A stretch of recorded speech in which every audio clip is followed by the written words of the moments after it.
eu chegava para aqueles programas, vamos lá,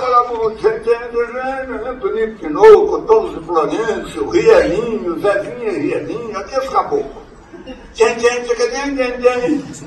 Aí eu ia para o estúdio e fazia assim.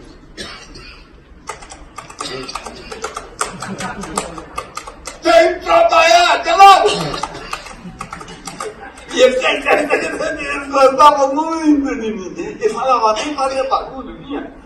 Aí ele me dava porco, galinha, cachorro. O cavalo no corpo tem vários terrenos, quer ver?